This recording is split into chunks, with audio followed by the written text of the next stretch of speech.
The year was 52 BC. Deep in the heart of Gaul, on a windswept hilltop fortress surrounded by steep valleys and dense forests, more than 80,000 warriors waited behind towering walls. They believed they had finally cornered the greatest general Rome had ever produced. Outside the fortress stood Julius Caesar and his legions. They were far from home, outnumbered and surrounded by hostile tribes. Every logical calculation suggested that the Roman army should retreat before it was too late. But Caesar had no intention of retreating. Instead of preparing an escape, he gave an order so astonishing that even his own officers questioned it. The Romans would build an enormous ring of fortifications around the entire hill, trapping everyone inside. Then, anticipating that a massive Gallic relief army would soon arrive, Caesar ordered a second ring of walls facing outward. In a matter of weeks, his soldiers transformed the countryside into one of the greatest military engineering projects of the ancient world. The result was unlike anything history had ever witnessed.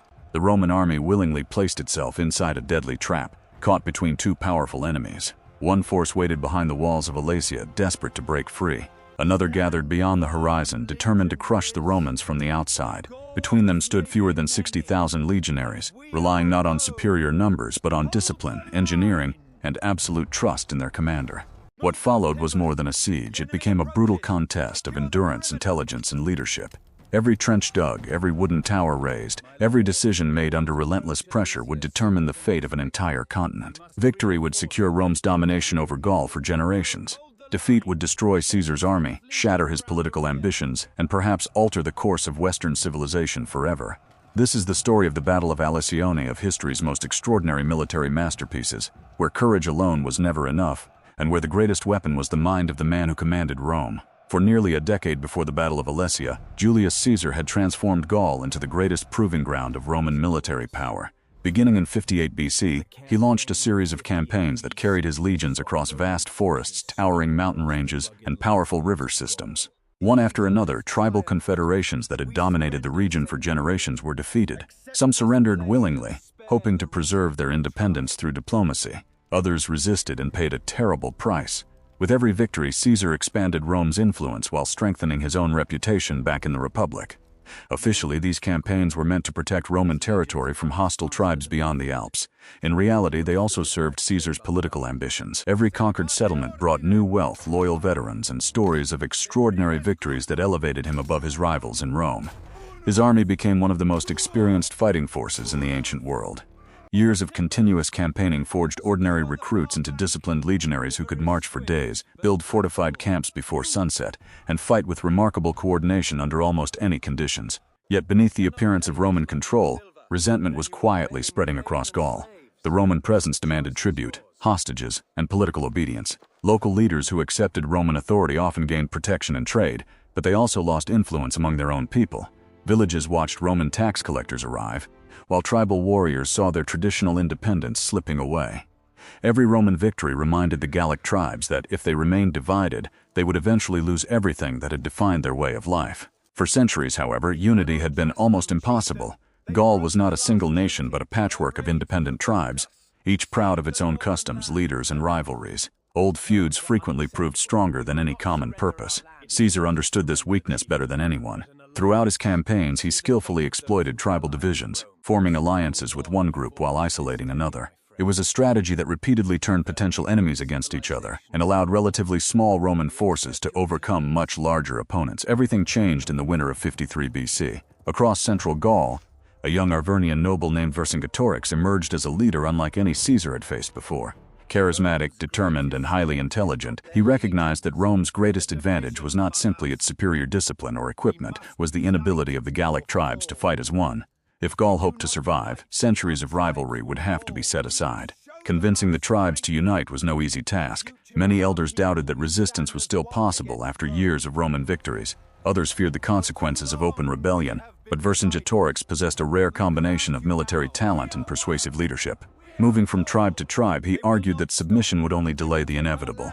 Rome would never stop expanding voluntarily. The choice, he insisted, was no longer between war and peace, but between freedom and permanent conquest. Gradually, his message spread. More tribes pledged warriors, supplies, and horses to the growing alliance. For the first time in generations, thousands of Gallic fighters prepared to fight under a common cause rather than competing tribal banners. It was a remarkable political achievement that threatened to undo years of Caesar's careful diplomacy. Vercingetorix also understood that defeating the Romans in a conventional battle would be extremely difficult. The legions excelled on open ground where discipline and formation gave them a decisive advantage. Instead, he adopted a strategy designed to attack Rome's greatest weakness, its dependence on supply lines. Villages were ordered to burn their own crops and settlements before the Romans could seize them. Food stores disappeared into the countryside. Wells were destroyed. Livestock was driven away. Every mile Caesar advanced became increasingly hostile, forcing his army to operate farther from secure sources of food. It was a ruthless policy, demanding enormous sacrifice from the very people Vercingetorix sought to protect.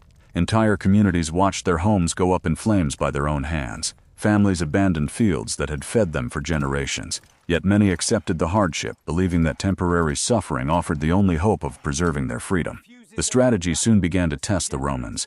Caesar's legions could defeat armies, but they could not eat empty fields. Supplies became harder to obtain, and every march required greater planning. For the first time in years, the Roman commander faced an opponent who refused to fight on his terms.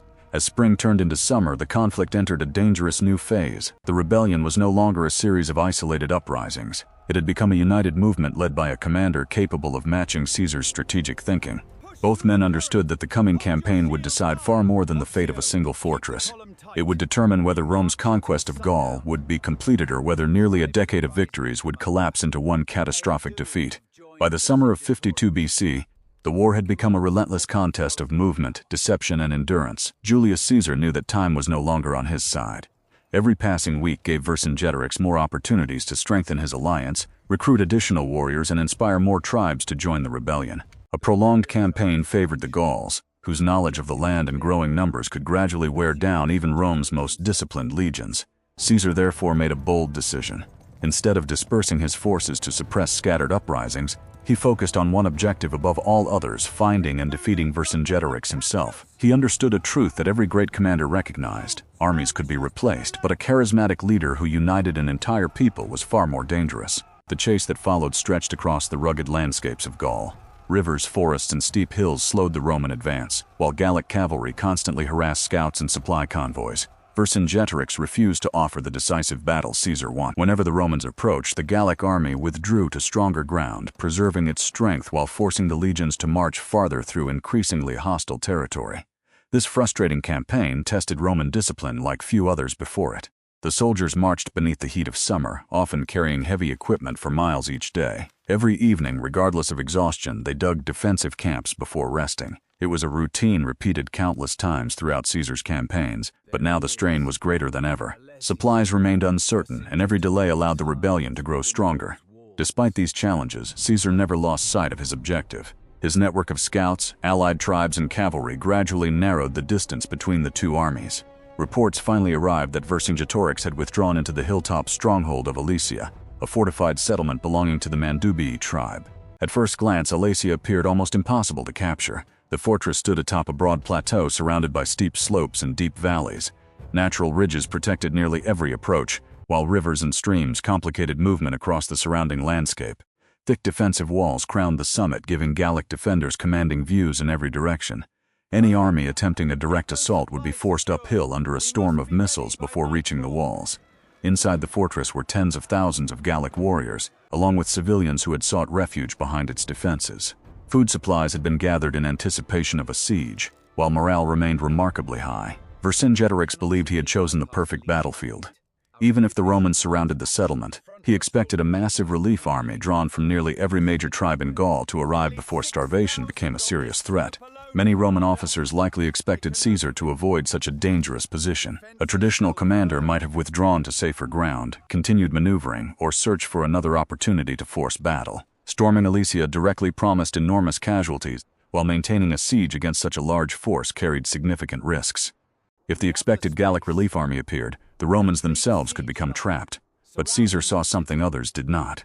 He carefully studied the terrain surrounding the fortress. While Alesia was exceptionally strong, it was not invincible. The surrounding valleys created enough space for an army to establish an extensive line of fortifications. More importantly, Vercingetorix had committed himself to a fixed position. For months, the Gallic leader had successfully avoided open battle by remaining mobile. Now, for the first time, he had surrendered that advantage. Caesar immediately recognized the opportunity. Rather than attacking the fortress, he would imprison. The order spread quickly through the Roman camp. Every legion was assigned a section of an enormous defensive line that would completely encircle Alesia. Thousands of soldiers began cutting timber from nearby forests. Others dug deep trenches through hard ground beneath the summer sun. Engineers surveyed the landscape with remarkable precision, marking positions for walls, towers, gates, and fortified camps. The scale of the project was almost beyond imagination. This would not be a temporary camp or a simple siege line. Caesar intended to construct a continuous ring of military defenses stretching for nearly 16 kilometers around the entire fortress. Massive earthworks, wooden palisades, observation towers, and interconnected forts would ensure that no one inside Alesia could escape without facing organized Roman resistance. The speed with which the legions worked astonished even their enemies. Years of campaigning had turned Roman engineering into a weapon as formidable as the sword. Every soldier understood his task. Timber was cut, transported, and shaped with relentless efficiency. Earth was moved by hand from dawn until nightfall. Defensive towers rose above the landscape one after another, linked by walls that steadily tightened around the hilltop fortress. Watching from the walls of Alesia, the Gallic defenders initially viewed the Roman construction with confidence. Surely no army could complete such an ambitious project before help arrived. Some even mocked the Romans, believing exhaustion or lack of supplies would eventually force them to abandon the effort.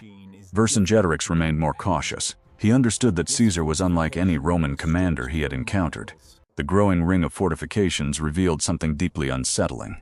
The Romans were not behaving like an army concerned with survival. They were acting as though they fully expected to remain exactly where they stood no matter how many enemies gathered around them. Even so, the Gallic leader placed his hopes in the relief army already being assembled across Gaul. Messengers slipped through the Roman lines before the encirclement was complete, carrying urgent appeals for every allied tribe to send warriors. If enough forces answered the call, Caesar would soon face an impossible dilemma: continue besieging Alesia while being attacked from behind, or abandon the siege altogether and watch the rebellion regain its momentum. As the final gaps in the Roman siege line disappeared, both commanders understood that the campaign had entered a decisive phase. The chase across Gaul was over. Neither army could simply march away. Behind the walls of Alesia waited a determined force refusing to surrender. Beyond the horizon, an enormous relief army was already on the move. The greatest test of Julius Caesar's military genius was about to begin. As the last sections of the Roman siege line closed around Alesia, Julius Caesar faced a problem that would have convinced most commanders to abandon the campaign. Trapping Vercingetorix inside the fortress was only half the battle. The greater danger was already approaching from beyond the horizon. Caesar had little doubt that the Gallic tribes would answer Vercingetorix's call for help. If a massive relief army arrived while the defenders inside Alesia launched a coordinated breakout, the Roman legions would be crushed between two enemies. It was a nightmare scenario that every military commander sought to avoid. Yet Caesar did not respond by preparing an escape route or reducing his commitment. Instead, he ordered one of the most extraordinary engineering projects in military history.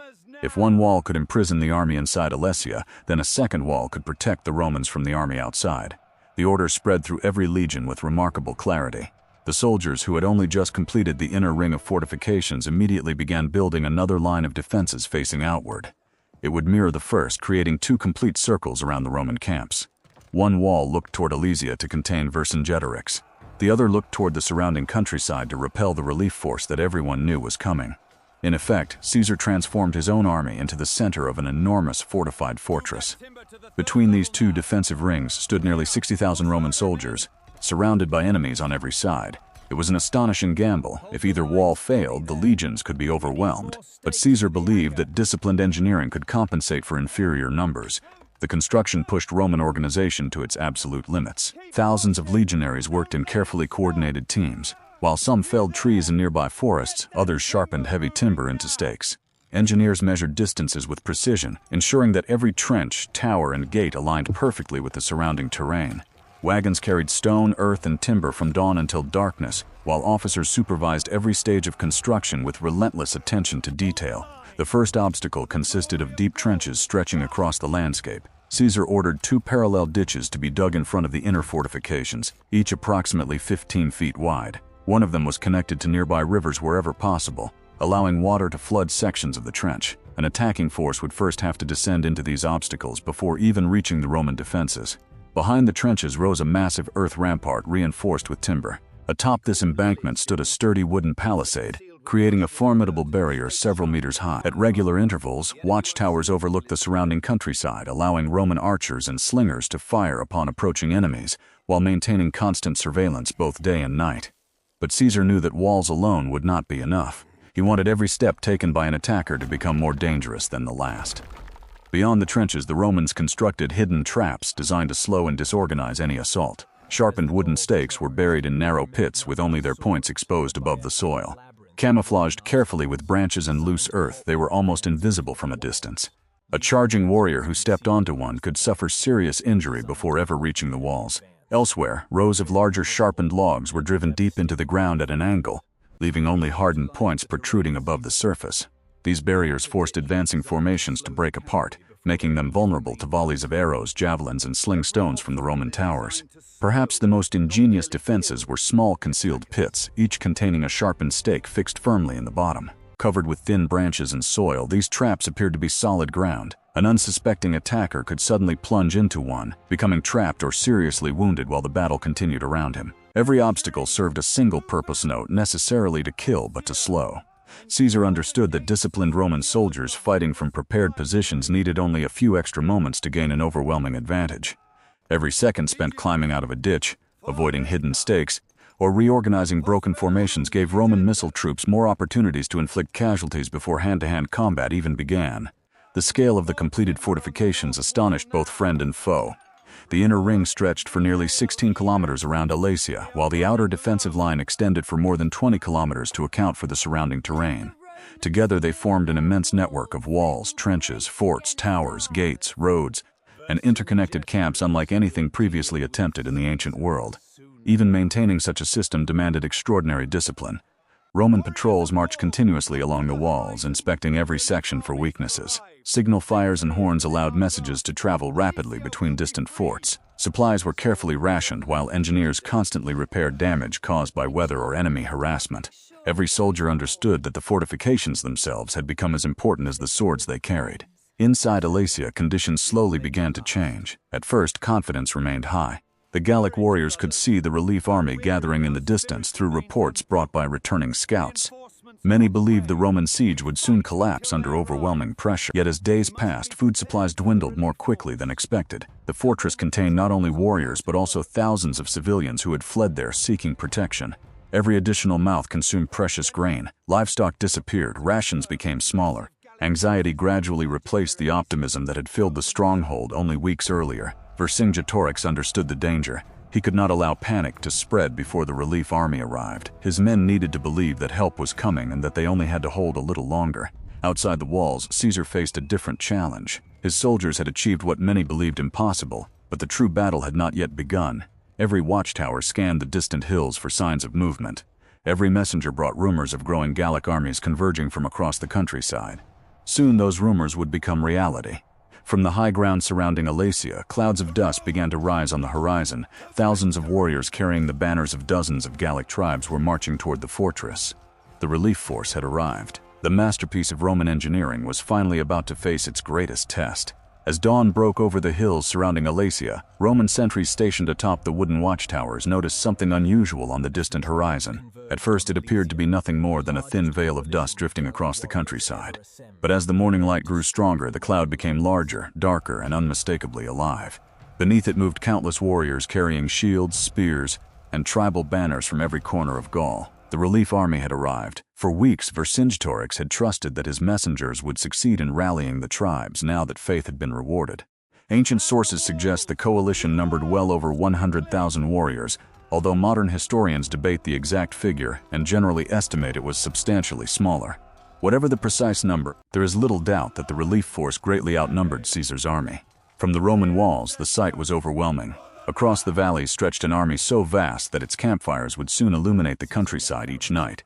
At last, the situation Caesar had predicted had become reality. The Roman legions now stood between two hostile armies. Inside Alesia, Vercingetorix commanded tens of thousands of determined defenders. Outside, the newly arrived coalition prepared to break the siege. Together, they hoped to crush the Romans in a coordinated assault. If both attacks struck at the same moment, even Rome's famous discipline might finally collapse under the pressure. The Gallic commanders understood that speed was essential.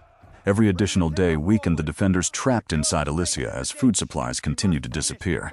They therefore wasted little time before testing the Roman defenses. Bands of cavalry rode toward the outer fortifications, probing for weaknesses while skirmishers loosed arrows and javelins against the watchtowers. Roman archers answered immediately, forcing the attackers to withdraw after brief but costly exchanges. These early encounters were not intended to decide the battle. Both sides were studying one another. The Gauls examined the walls, searching for poorly defended sectors where large numbers of warriors might break through. Roman officers carefully observed enemy movements, noting where cavalry gathered, where infantry assembled, and how the coalition intended to coordinate its attacks. Every hilltop became an observation post. Every signal horn echoed across the defensive lines. Soon the first major assault began. Thousands of Gallic warriors advanced toward the Roman outer wall in tightly packed formations. Their war cries rolled across the valleys, accompanied by the thunder of drums and the blast of Celtic horns. Shields locked together as they descended toward the trenches, believing that sheer determination and overwhelming numbers would carry them through. Instead, they encountered the true purpose of Caesar's engineering. The attackers reached the first ditch only to discover that crossing it under enemy fire was far slower than expected. Men crowded together along its edges while Roman slingers launched stones with deadly accuracy from the towers above. Arrows fell in continuous volleys, forcing warriors to raise their shields rather than climb efficiently. Those who managed to cross the trenches soon stumbled into fields of concealed stakes. Formations that had looked powerful moments earlier suddenly broke apart. Warriors slowed, changed direction, or fell wounded into hidden pits. Officers struggled to maintain order as advancing units lost cohesion before ever reaching the Roman walls. Only then did the legionaries engage. From behind the wooden palisades came disciplined volleys of pila. Unlike ordinary spears, these heavy Roman javelins were designed to punch through shields and bend on impact, making them almost impossible to throw back. Gallic warriors who survived the initial strike often found their shields rendered useless, forcing them either to discard them or fight while burdened by twisted iron shafts. When the attackers finally reached the walls, they encountered fresh Roman soldiers waiting behind sturdy defenses. Every section of the fortification had reserves ready to reinforce threatened positions. Horned signals rapidly directed nearby cohorts toward any breakthrough attempt, ensuring that local superiority in numbers rarely lasted for the attackers. By sunset, the first large assault had failed. The valleys before the Roman lines were littered with abandoned equipment, broken ladders, shattered shields, and wounded men carried back toward the Gallic camp. Although casualties were significant, morale among the coalition remained surprisingly strong. They had identified weaknesses in certain sections of the wall and believed that a larger, better coordinated attack could still succeed. Inside Alesia, Vercingetorix had watched the entire battle unfold from the heights above. He realized that isolated attacks would never defeat Caesar's fortifications. Success depended upon perfect coordination. The defenders inside the fortress would have to launch their own assault at precisely the same moment the relief army struck from outside. Only by forcing the Romans to divide their attention completely could the siege be broken. Messengers moved secretly between the two Gallic forces whenever opportunities appeared, carrying plans for a synchronized offensive. Timing would be everything. If even one side attacked too early or too late, Caesar could simply shift reserves from one wall to the other. Meanwhile, conditions inside Alesia continued to deteriorate. Food had become desperately scarce. The grain stores that once seemed sufficient for a lengthy siege were rapidly disappearing beneath the demands of tens of thousands of soldiers and civilians. Horses were slaughtered for meat. Remaining supplies were rationed with increasing severity. Hunger spread through every part of the fortress, weakening both bodies and morale. Faced with this crisis, Vercingetorix made one of the most heartbreaking decisions of the campaign. The civilians who could no longer be fed, including women, children, and the elderly, were ordered to leave the fortress. The hope was simple but desperate. If the Romans allowed them to pass through the siege lines, precious food inside Alesia would last longer for the warriors. If the Romans accepted them as prisoners, the defenders would also gain valuable time. Instead, Caesar refused both options, allowing thousands of civilians to pass through the Roman defenses carried serious risks. Hidden warriors might escape among them, valuable intelligence could be lost, and the already strained Roman food supplies would be placed under even greater pressure. Caesar therefore ordered that the gates remain closed. The civilians found themselves trapped between the walls of Alesia and the Roman fortifications. Neither side could provide them with food or shelter. Ancient accounts describe immense suffering during this tragic episode, although the exact details cannot be verified with certainty. What is clear is that the human cost of the siege extended far beyond the soldiers who carried weapons. Hunger had become another weapon of war, and it spared no one. Even as this humanitarian disaster unfolded, both commanders understood that the decisive battle was still ahead. The failed assault had taught the Gauls valuable lessons. They now knew where the Roman defenses were strongest and where the terrain offered their best chance of success. Scouts identified a vulnerable sector on the northwestern hills, where steep slopes made continuous fortifications more difficult to construct. Though still heavily defended, it presented the coalition with its greatest opportunity.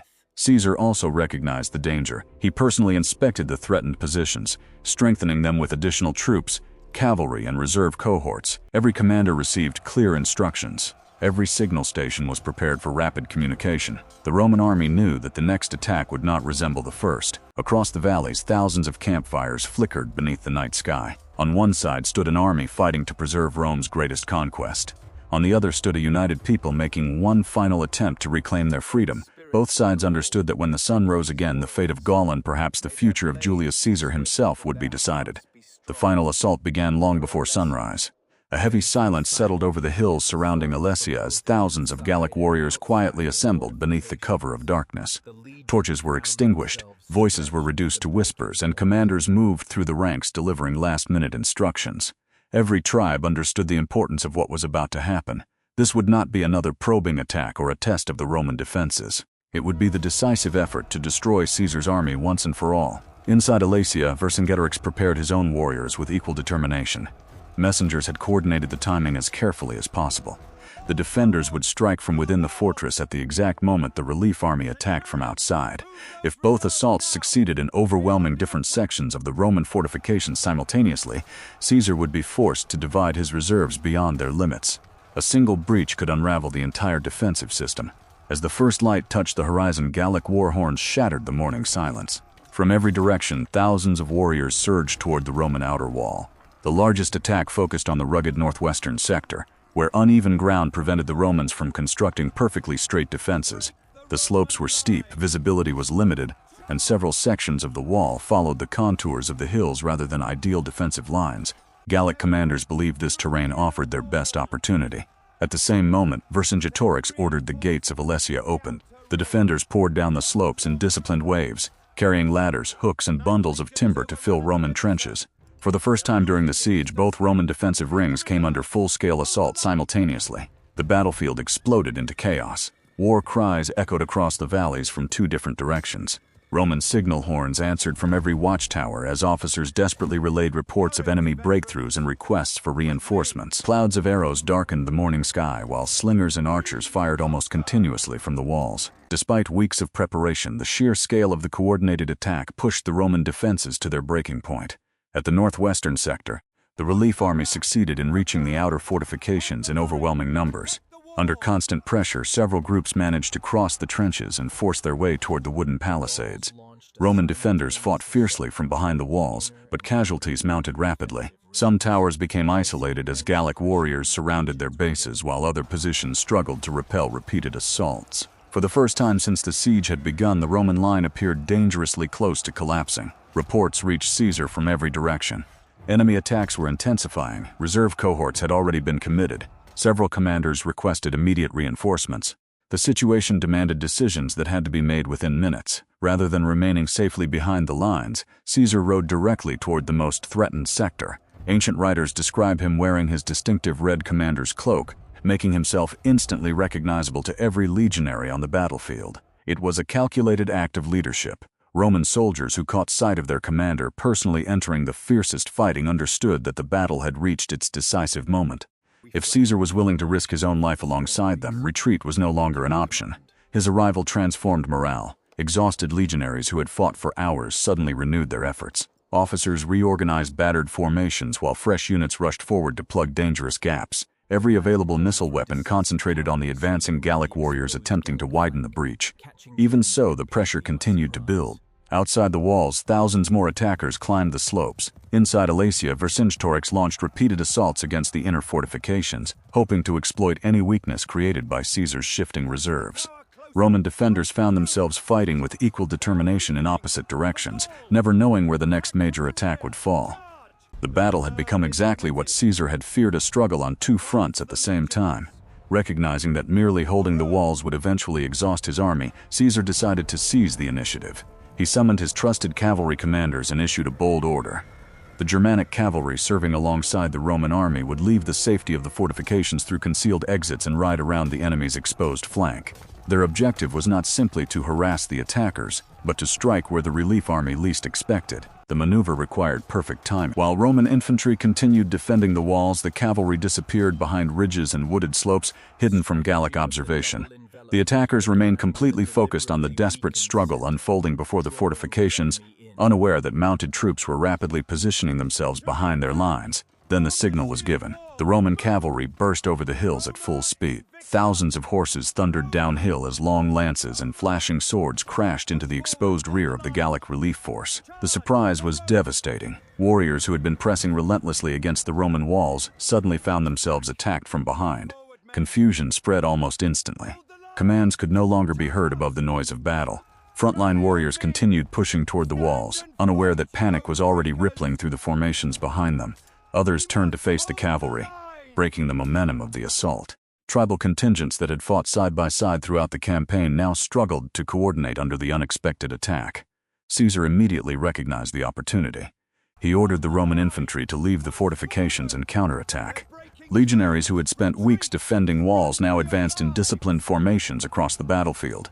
Protected by their large rectangular shields and fighting in tightly organized ranks, they struck an enemy whose carefully planned assault had begun to lose cohesion. The effect was decisive. Caught between determined Roman infantry advancing from the front and cavalry attacking from the rear, the relief army gradually lost its ability to fight as a unified force. Small groups resisted fiercely, but others began retreating toward the surrounding hills. Once parts of the line started withdrawing, neighboring units quickly followed. The retreat soon became a general collapse.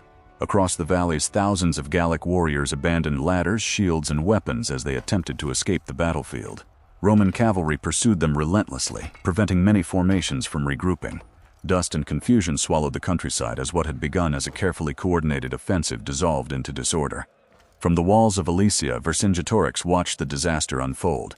He had committed everything to this single assault. The relief army was breaking apart. No second force remained capable of rescuing the fortress. Realizing that further attacks would only waste the lives of his remaining warriors, he ordered the defenders to withdraw behind Alesia's walls. The gates closed once more, but this time hope had largely disappeared. Inside the fortress, food reserves were nearly exhausted. Outside, Caesar's fortifications remained intact. The greatest opportunity to destroy the Roman army had come and gone. As darkness settled across the battlefield, the sounds of combat gradually faded. Fires burned among abandoned siege equipment, while Roman patrols secured the damaged sections of the defenses. Legionaries who had survived the longest day of the campaign finally understood what they had accomplished. Against overwhelming odds, they had defeated not one army, but two. Within the fortress, Vercingetorix faced the most difficult decision of his life. He could continue resisting until starvation destroyed everyone inside Alesia, or he could surrender and save what remained of his people. By the following morning, the answer had become unavoidable. The fate of Gaul and the legacy of Julius Caesar would now be decided not by the sword, but by a single act of surrender. The morning after the final assault, an unusual silence settled over Alesia. The war cries that had echoed across the valleys for days were gone.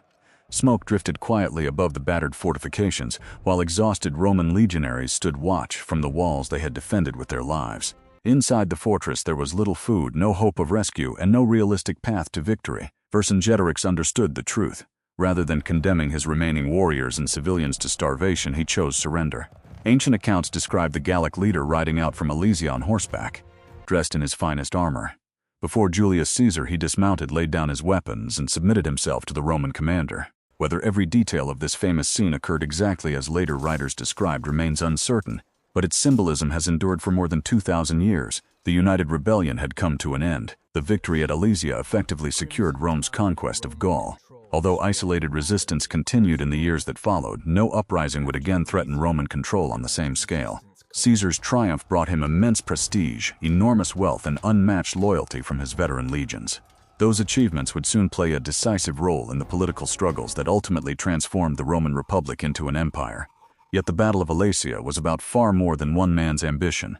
It demonstrated that discipline could overcome superior numbers, that engineering could be as decisive as courage, and that preparation often determined victory long before swords ever crossed on the battlefield. Even today, military historians continue to study Caesar's double fortification system as one of the greatest examples of battlefield engineering and operational planning in history. More than 2,000 years later, The hills of Alesia remain a reminder that some of history's greatest victories were not won by strength alone, but by vision, leadership, and the ability to achieve the impossible against overwhelming odds. If you enjoyed this journey into one of Rome's greatest military masterpieces, don't forget to like the video, subscribe to the channel, and turn on notifications. There are many more incredible stories from the ancient world waiting to be explored. Thank you for watching, and we'll see you in the next episode.